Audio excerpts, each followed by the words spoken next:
So pretty crazy, how resilient they are, but two, how, it was a public pool, which is kind of a breeding ground, it's a public hot springs, where they didn't probably use chlorine back then. They probably used salt, I would guess, but yeah, I don't know how they disinfected, but yeah, interesting. So also Ascaris, so they found also, should I tell you or have you guessed it? So what is Ascaris? Where does it belong in our helmets? Nematodes. Awesome. So those are roundworms. Yeah, cool. Okay, so let's talk about gastrointestinal anatomy. So this is the alimentary canal. I like Hank Green from Crash Course calls us one big donut. So we have this tube that accesses the outside world. So basically it's just the outsides that are on the inside. It's just one tube that's all actually like legitimately outside. So it's interesting, but anything that, as we know now through our whole semester, that anything that has access to the outside world has to be protected to the nine about how vulnerable it is to infection. So salt, mucus, acids, waxes, all the things that our body does to help protect it from infection, and some stuff that we wouldn't even necessarily think about, and how vulnerable we are to infection in any of the areas that are exposed to the outside world, but also especially the gastrointestinal system, because we eat so much, so many different things that we put in our mouth, but also fluids and swimming and showers and all that kind of stuff. My sister, so it's my sister's stepson. They got married in Mexico, and it was this beautiful resort in Mexico. They rented out the whole resort. They're like super fancy, and they rented out the whole resort. Everybody went to the wedding, and every single person got explosive diarrhea and vomiting the whole entire wedding.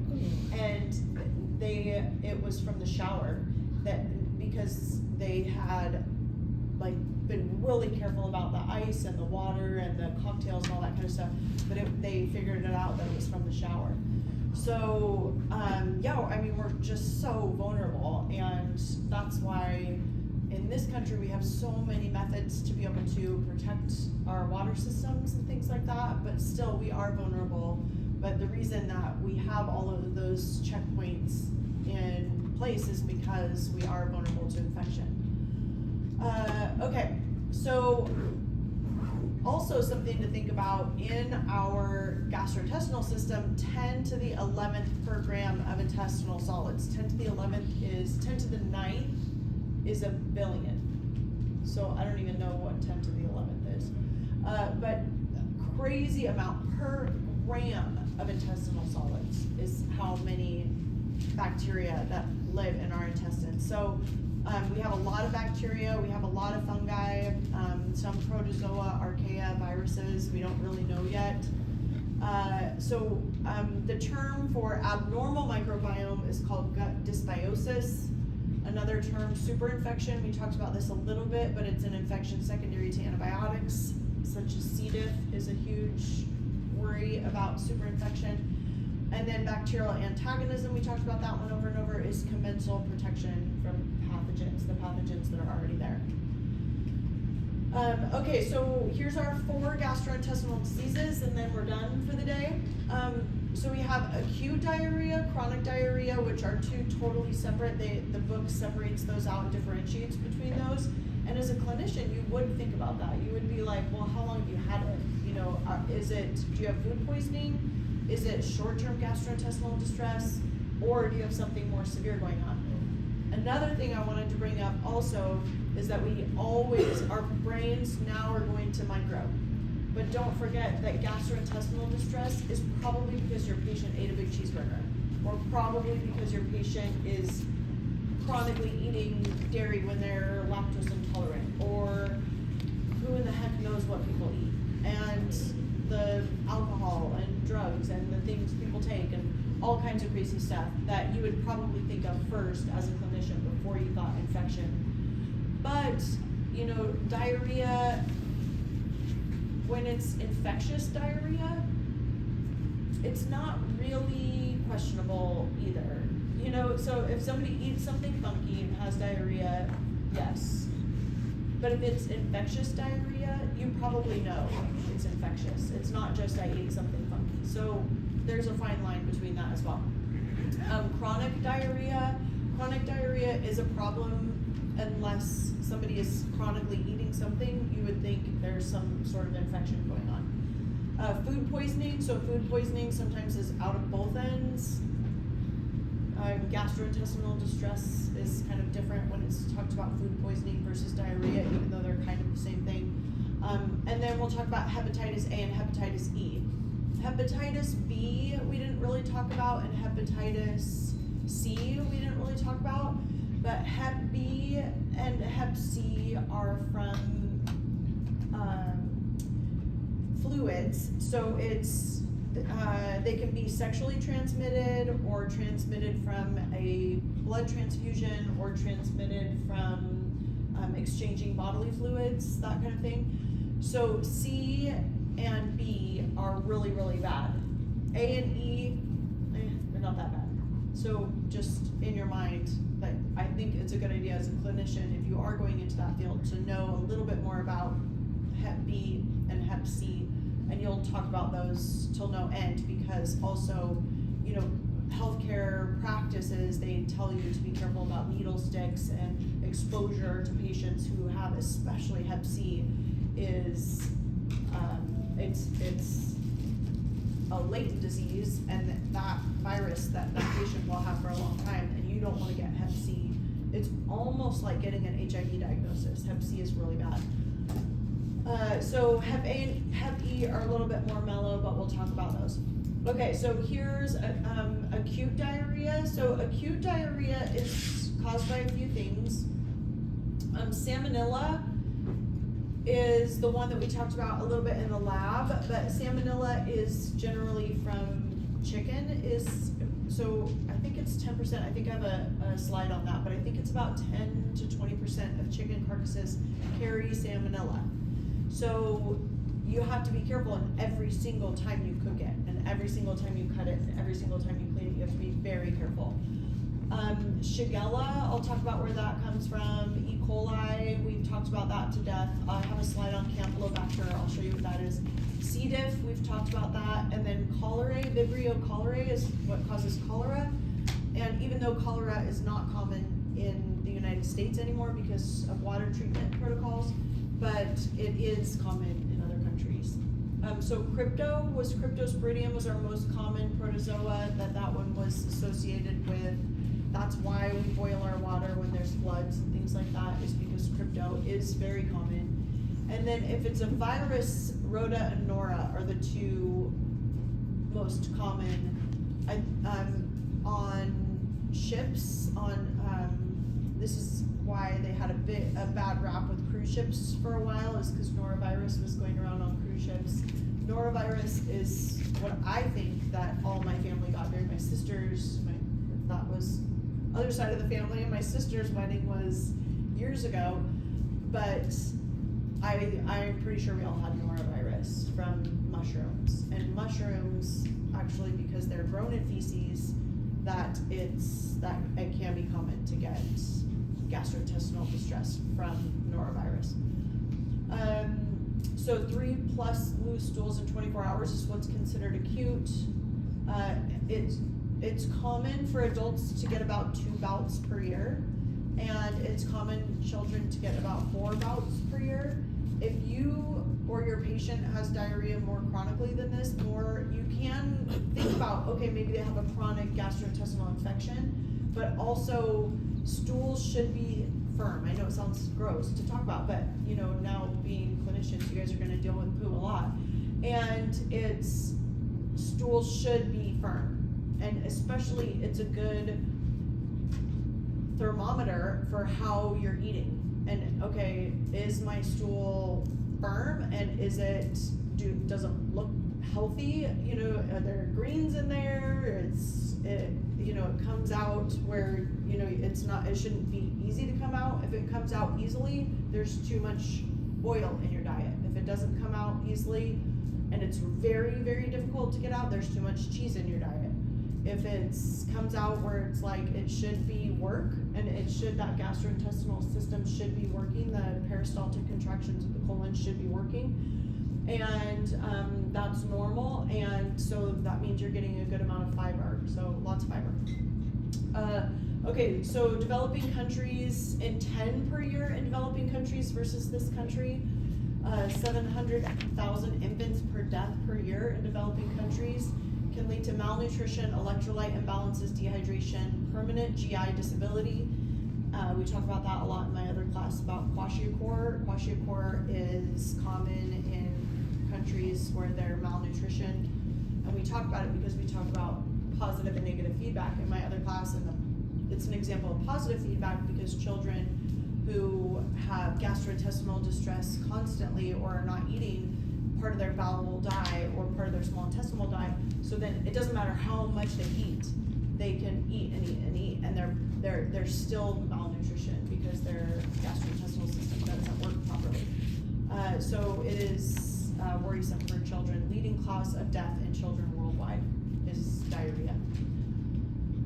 So this is what we're going to remember. So Salmonella, Shigella, Escherichia coli, and C. diff. So Shigella is kind of the only funky one that we haven't really talked about. I'll show you a thing of that, so don't stress about Shigella very much, but it is the second most common, so we'll talk about it. Let's go through some of these. So bacteria, Salmonella, so you don't have to remember the species, just remember the genus. Their gram-negative rods, it's 10% of chicken carcasses. 1.3 million people per year in the United States have some sort of salmonella poisoning. Yeah. Any of those have these highlighted in to remember about salmonella? No, just that. Just that it is salmonella. It's associated with acute. Yeah. Okay. Yeah. Another question. Oh, I'm going to tell you a really cool story. Yeah. When it says leading cause of death in children worldwide, is it the diarrhea itself, or is it like a sequelae from the? It's because they're so malnutrition. So they get diarrhea, and because they have diarrhea, their body doesn't absorb the nutrition from the food that they're eating. Yeah, good point. Yeah. And also lack of fluids or just Fluid, yeah, probably more so dehydration, I would say. Yeah, that's a good point. Yeah. Okay, so I'm going to tell you the story. Does anybody know who this is first off? And then I'll tell you more about her. No, it's okay if you don't. I'm going to pull up my slides because I want to be able to tell you all about her. Thanksgiving. Okay. So this person's name is Typhoid Mary. Oh, Have you guys heard of Typhoid Mary? Yeah, I know who she is. Yeah. So, Typhoid Mary, I don't know if you guys have heard about her, but it's, it's kind of this like, oh, Typhoid Mary, like, don't come near me. It's like somebody who's sick, who can pass on some disease, but it came from her. So, her name, let me see, actually, I'm trying to come up with my notes, but I don't know how to do it.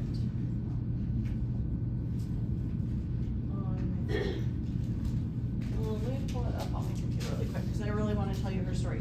So she came from Ireland and she came to the United States. I think, let me see when it was, but so she is a carrier for something called Salmonella typhi.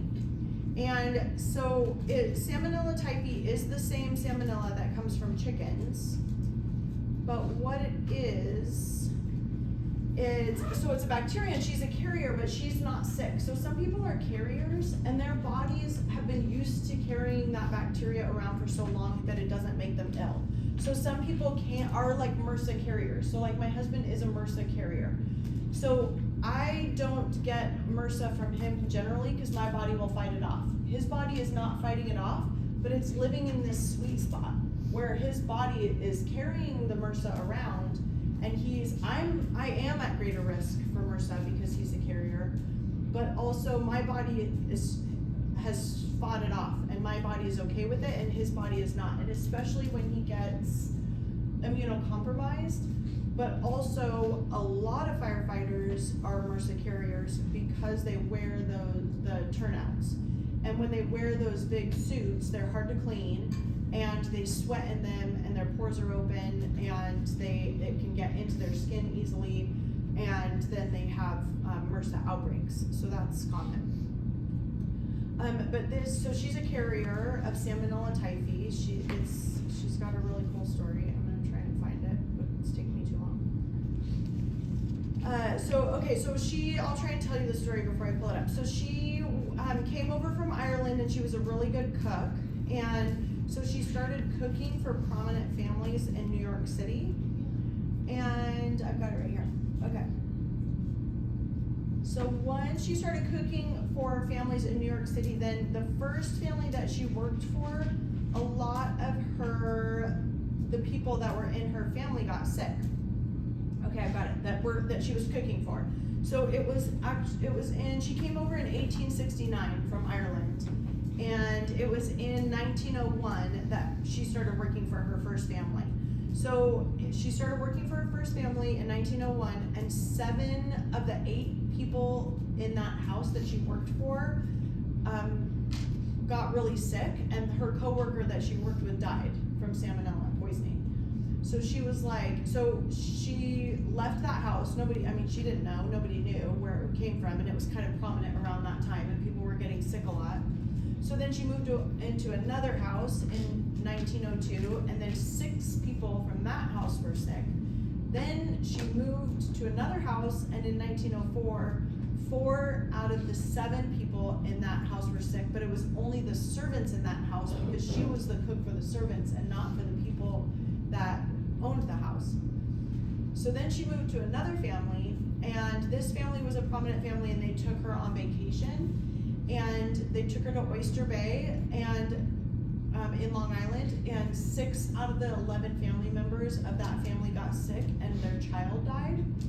So this family freaked out because their child died. So they hired a detective, and so she quit that house, and then maybe she was catching on. Who knows what she was thinking? So she moved on to another house on Park Avenue. 2 maids and 2 family members died in that house. Yeah.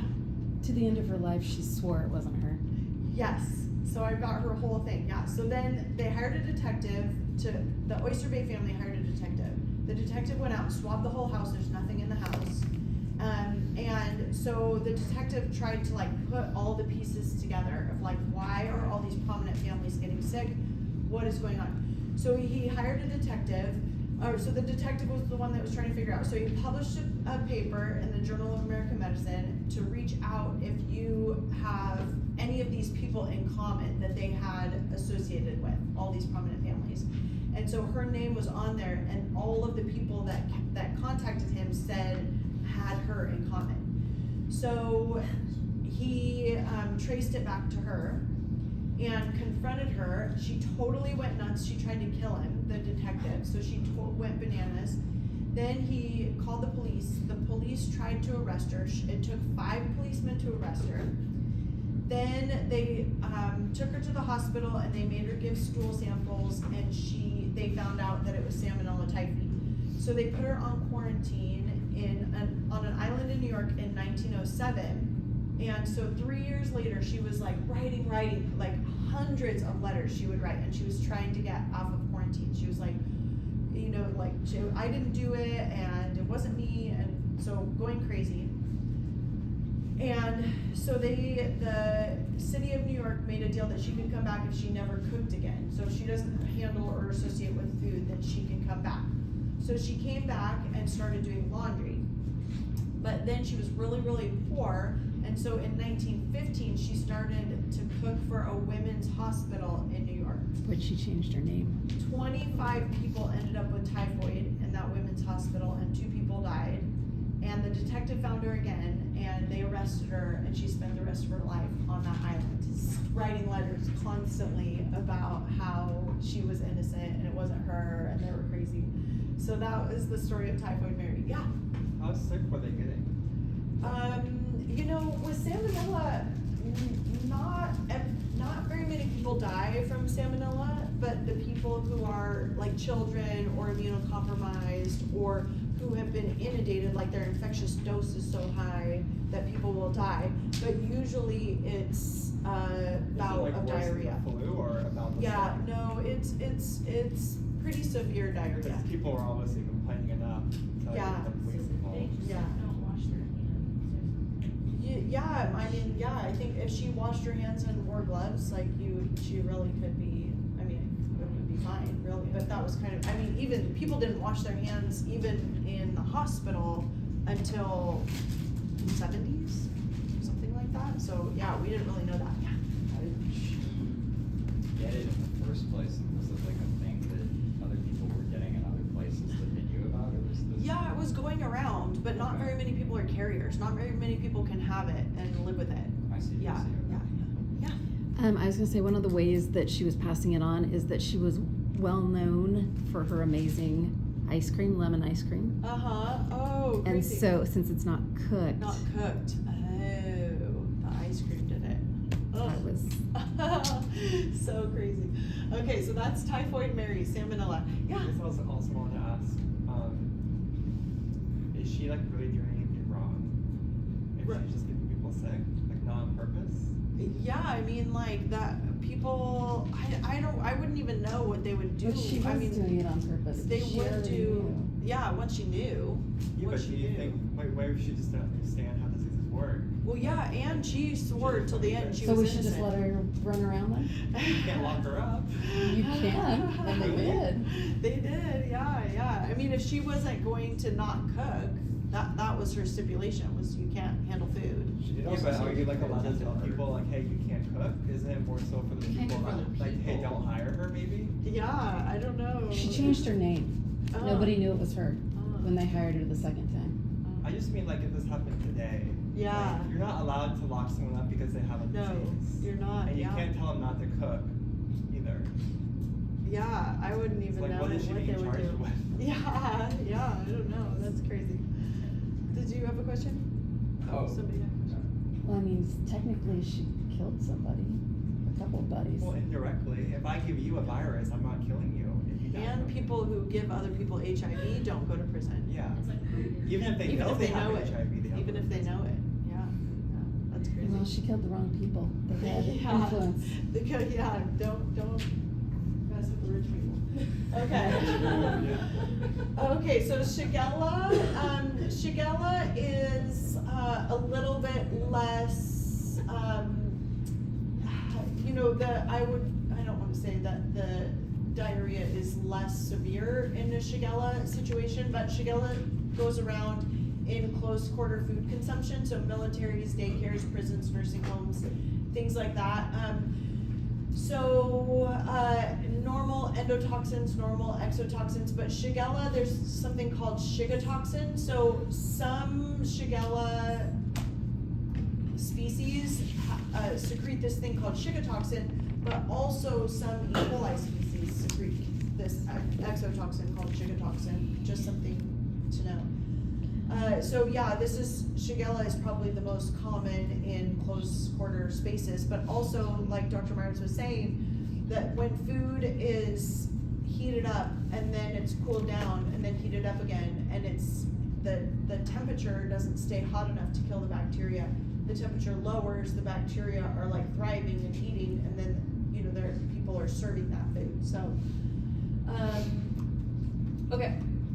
So E. coli is our other acute diarrhea. So this is one of the shigatoxin producing ones, is one of the scariest forms of acute diarrhea, even though all different kinds of E. coli can give gastrointestinal distress. So like, I think it was Dr. Duffy who mentioned that a few weeks ago, was why does a colon commensal bacteria cause gastroenteritis? Well, because it belongs in the colon and it doesn't belong in the upper intestines and in the small intestines. So it lives in the colon, but that's why feces are dangerous to be around and fecal oral transmission is common, is because it comes from the colon. Okay, so again, close quarter food consumption, mild gastroenteritis, all the way to something called hemolytic uremic syndrome. I don't want you to know that, but it's just it's a more severe, causes hemolysis. So it's actually like a hemolytic disease when it gets to be severe. Just like our hemolysins, like streptococcus and staphylococcus. What else do I want to say about that? Okay, this is the most common for traveler's diarrhea. So most commonly traveler's diarrhea is E. coli. It's not most commonly salmonella, that would be from uncooked chicken. It's not most commonly Shigella, yes, but it's most commonly from feces. That's mostly why people get sick in other countries, is because their water has feces in it. Okay, so Campylobacter jejuni. So Campylobacter is a spirochete. It's like this spirochete, this beryllium with the flagella on it. So Campylobacter is something that we worry about a little bit more because it can dig into the tissue layers and cause dysentery. So if there's blood in the stool, then we're starting to think, oh, this is a more severe infection. Maybe it's a protozoa, or it can be Campylobacter. So you can get it from all kinds of different ways, burrow through. It can cause, so Guillain-Barré syndrome is sort of like a multi-dysfunctional problem where the immune system is freaking out. So the immune system starts malfunctioning, and then it can cause long-term damage from inappropriate immune response. And then Clostridioides, we talked a ton about Clostridioides and what it is. Most common superinfection, pseudomembranous colitis. This is all part of our note cards. Gram-positive rod, which are not that common. And then Vibrio cholerae is what causes cholera. It's one of our only Vibrio shapes. We haven't talked about Vibrios that often, but the Vibrio, it means like the little comma shaped. It's not sorry, my brain is like not working very well today. It's not a bacillus. It's a bent bacillus. So it's like a little comma shape. Vibrio, what else do I want to say about that? So it's a huge mortality rate if it goes untreated. There's something that's called rice water stool, and this is what people's stool looks like who have cholera.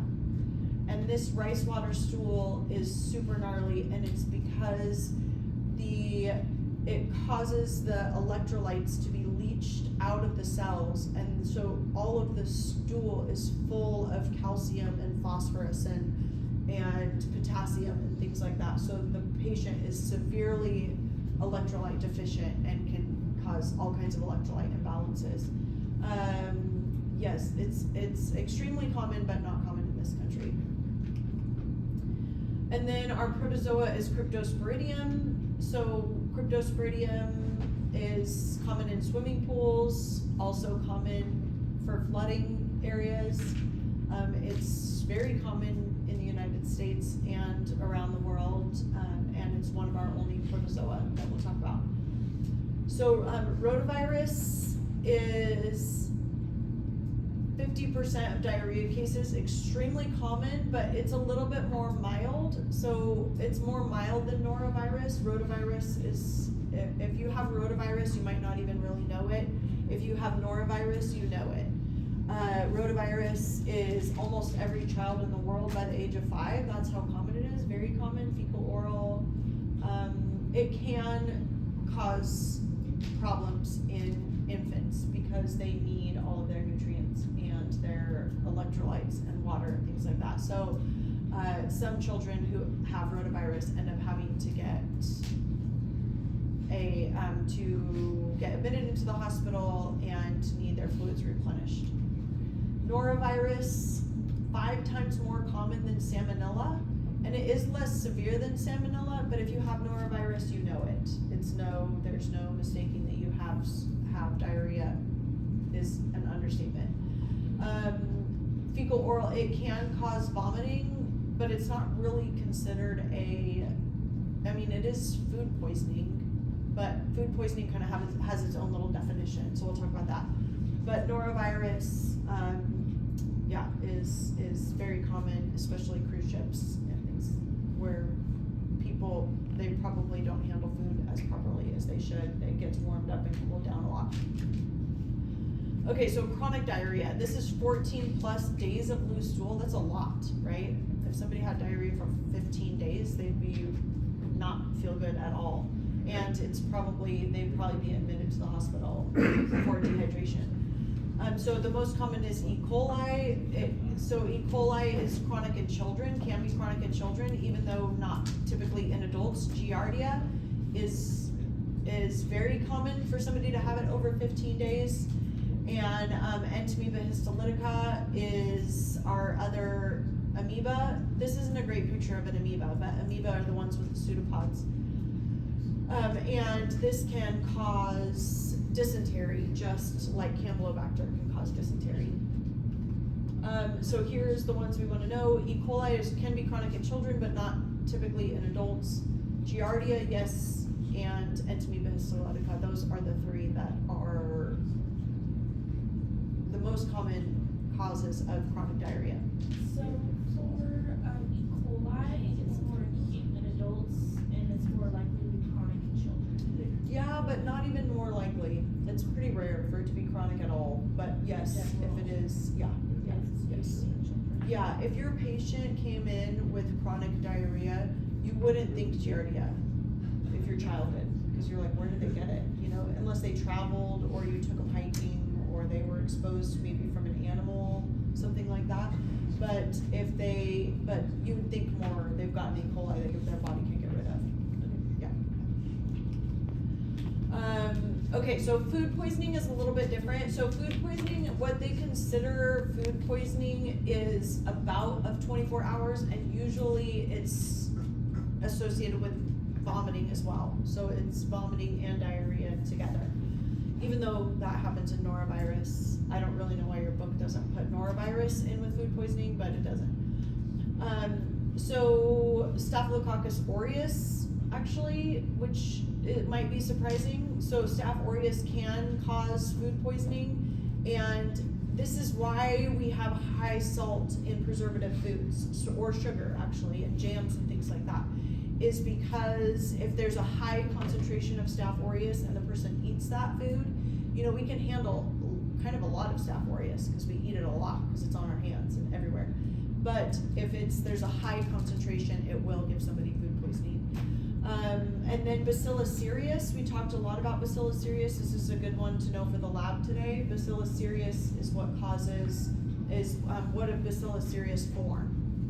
Endospores. So endospores, so we worry about that sometimes in cereals. That's something that comes out of Bacillus cereus cereals. So so if it's a cereal, for example, what happened was there's a wheat field, and in that wheat field there was runoff. So there's poo runoff in the wheat field or the rice field, and then they dehydrated that food to make it shelf stable, but because they dehydrated it to make it shelf stable, there's endospores in there. So that's why it's more common in cereals and things like that. And then Clostridium perfringens is meat and poultry. I'll show you. And Clostridium also forms endospores. I don't have any more to say about that. It's so this Clostridium is common. Staph aureus, I don't know if it's the most common. We can say they're all kind of equally common, I guess. But it depends on where they got it. So unrefrigerated food, not very many people eat unrefrigerated food. But that people can have, like, they left it out on the counter too long or things like that. And sometimes milk, like Staph aureus will grow a lot in milk that's left out too long because Staph aureus is on the skin, it's on the skin of cows, it's in the milk, no matter what, and then if they left it on the counter too long, they can get food poisoning from that, yeah. In terms of diagnostics for bacterial, gastrointestinal disorders, so there's a slide about salmonella that said acute diarrhea, 3+ loose stools per day. Yeah. Is there a diagnostic timetable where if someone came in with 3+ stools per day, but for longer than X amount of time? Yeah. Could they be thinking like, okay, well, your symptoms are like salmonella, but because of the timetable, it's not salmonella. Think of other stuff. That's a good question. If somebody, talking about it separately, this country versus other countries, because this country, if somebody has explosive diarrhea for 4 days, they're gonna go to the hospital. If somebody in another country has explosive diarrhea for 4 days, they probably won't. So if they do go to the hospital, they will do a stool sample. They will do all the tests that we do in our lab to figure out, is it salmonella, is it E. coli, what is it?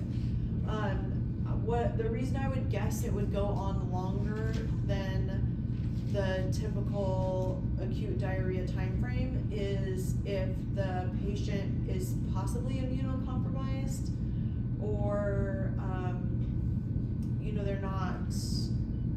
I couldn't imagine that it would go on longer than that, but I'm sure in patients it does. Yeah, I don't know if I'm answering that question at all, but yeah, so it doesn't really go on longer than that, and it really kind of can't because your patient gets dehydrated, so once your patient has had it 4 or 5 days, they get severe malaise, and they really do not feel good. They can't work, they can't go places, they can't do things, so they'll go and check themselves into the hospital or whatever, and they will do a stool sample and figure out what it is. Yeah. That's what I would guess. Okay. So Hep A and E. Hep A and E are fecal orally transmitted, very different than B and C. So they're rare, but there's a Hep A vaccine that they keep trying to talk my daughter into getting. Hep A is more common in other countries, so I do worry about it a little bit for her because it can cause liver issues. All the hepatitis can cause liver issues. But in other countries, it is more common because it's fecal oral. So like in Kenya, before we went to Kenya, I didn't get her the Hep A, but it stressed me out. But sometimes I worry about inundating her with vaccines as well because we got yellow fever. But Hep A and E are foodborne. Generally, neonates, it's really dangerous in newborn children. Shellfish, blood, fecal contaminated food. It's not a latent, so A and E are not latent infections or oncoviruses. They're not proviruses or oncoviruses. Hep B and C are.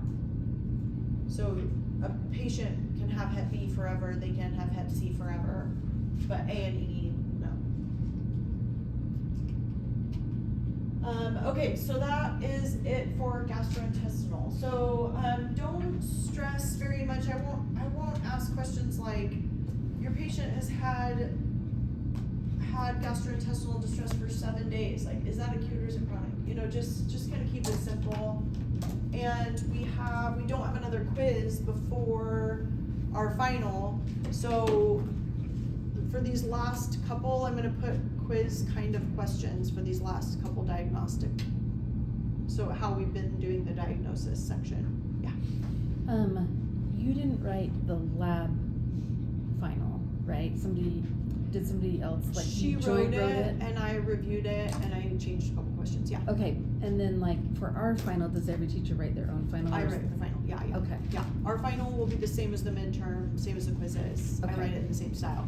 I did include more multiple choice than I usually like to do, but I included more multiple choice this semester because it helps you just get through faster, so you're not spending a million hours trying to think of the right answers. So it's not entirely multiple choice? No, it's same fill in the blank as we always do with some multiple choice. Yeah.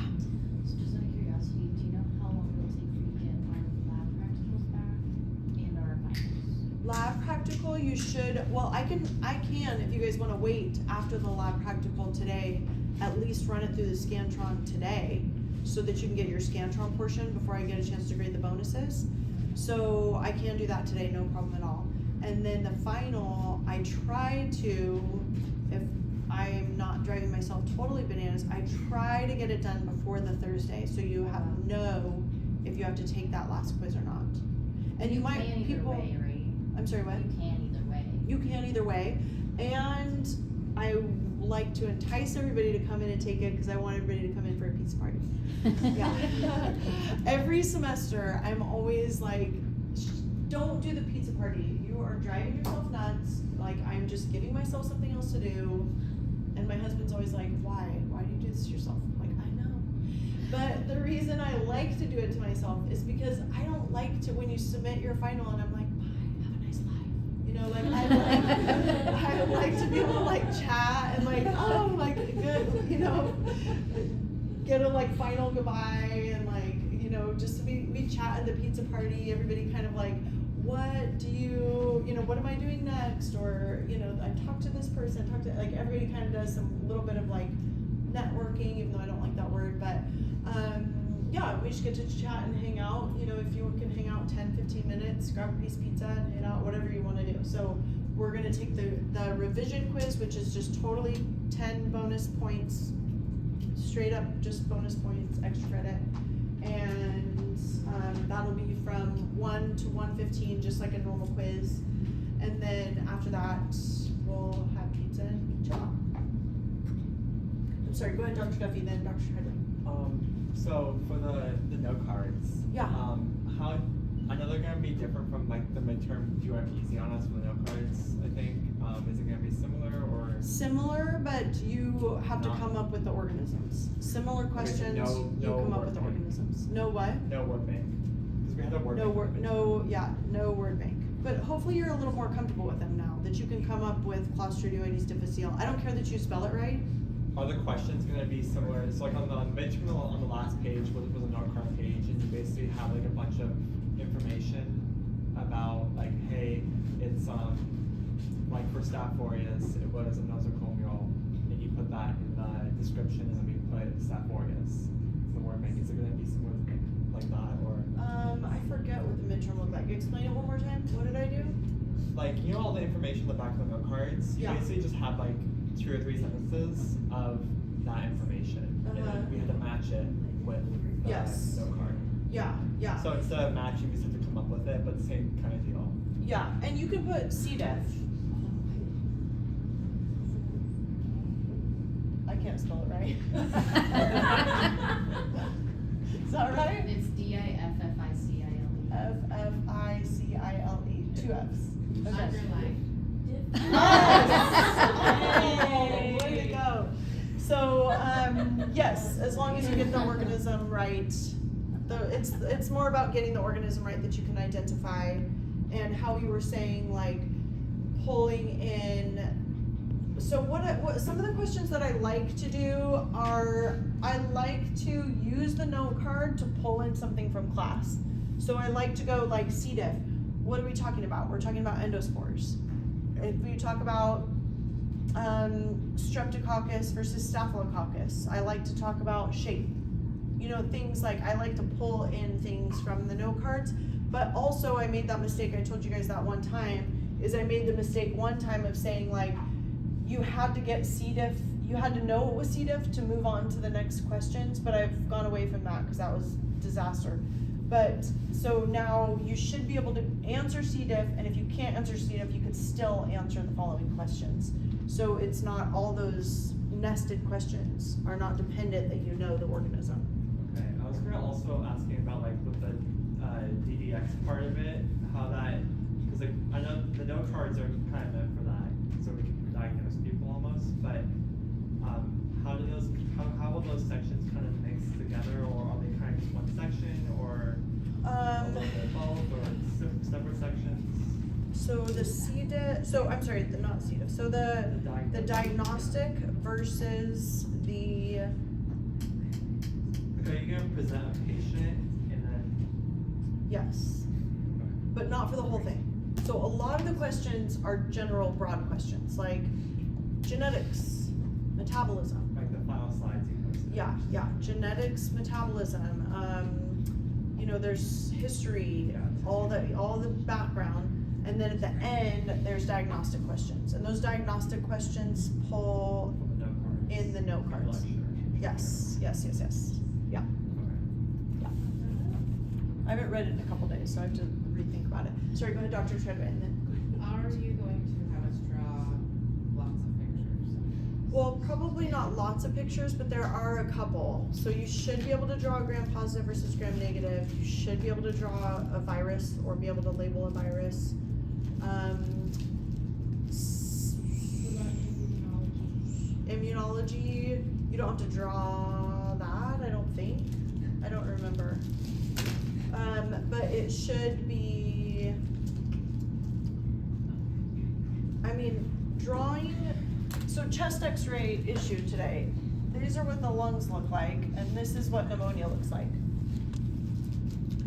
So Dr. Rosevear will talk about it together, about what we think, but if your patient looks like this, your patient is dead.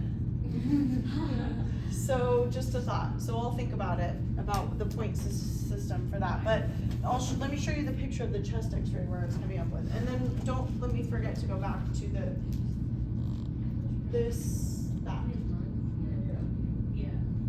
Yeah. So a spot in the lungs. So my daughter had pneumonia when she was 3, and her chest x-ray looked like this. It was a tiny, tiny spot, and that was considered pneumonia. And it was just an area, if you took a biopsy of that section, it'd be full of mucus and neutrophils and macrophages and bacteria and whatever else was in there, whether it was viral or bacterial. It was probably bacterial. Yeah. On Thursday, are we gonna have time to go over like these biology exam type of questions? Or Yes. what are we doing on Thursday besides the lecture? So Thursday we're doing the lecture, and then we have the whole lab time to do a review. So These type of questions, okay. yeah, so on the final, before the final, or for the final review section, we're going to do a note card practice. And we did it in my other class, it worked out really well, so I'm gonna do the same thing, is we're gonna do a note card review practice. We're gonna go around and look at people's posters and be able to try and guess, because that's diagnostics, is looking at what does the patient have, and I'm guessing bacterial, viral, fungal, what is it, from the note card specifically, so it should be good practice. And then I have these little sticky notes, then eventually we'll go up and look at the sticky notes to see if we were right, and see like, oh, was it bacterial, viral, and then can I identify which bacteria or virus that is. And so you'll have like I give everybody a little yellow sheet, and you'll go around and go like, I think this is C. diff. So that's all you're gonna be doing for the final, is, oh, that sounds like C. diff. Oh. So should we write it really small so we can cover it with a Post-it on the back? No, side? don't worry about that. I have big Post-its, and I'm gonna cover it all up Okay. if there's a big area. Yeah, do it the way you're gonna do it. Yeah. My question is more related to the diagnostic. Yeah. So I know for the previous lecture, you told us that the organisms that are on our note cards, we have to know all the information. For these slides, everything that's highlighted, is that all we would need to know for the final? Yes. And then Yeah. for the note cards, okay, I'll come back to that. I need to remember. Oh yeah, no, that's okay. That's okay. Yeah, no, just if you think of it again, let me know. Okay. Yeah. Okay. So what I'm going to do now is I am going to go and finish setting up the lab practical, get it ready for you guys, and just reset, make sure all the microscopes look okay. So what we're going to do now is you guys so it's going to take, where you have 2 minutes per station. There's less than 33 stations. There's probably like 29 stations or something like that. So it'll take us an hour, little over an hour.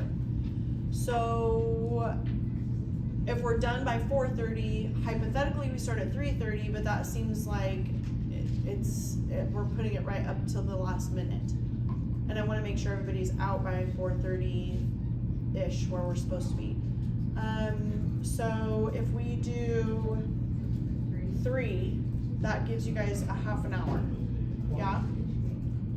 I remember Oh, good. I was wondering for the flashcards, is it gonna be like a big section of the Biol? For the flashcards,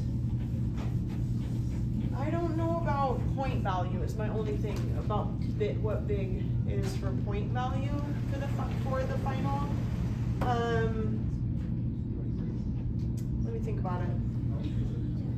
Yeah, I don't know how to answer that, because I can tell you how many pages it is, but that doesn't necessarily correlate to point value, so I'm not sure how many points it is.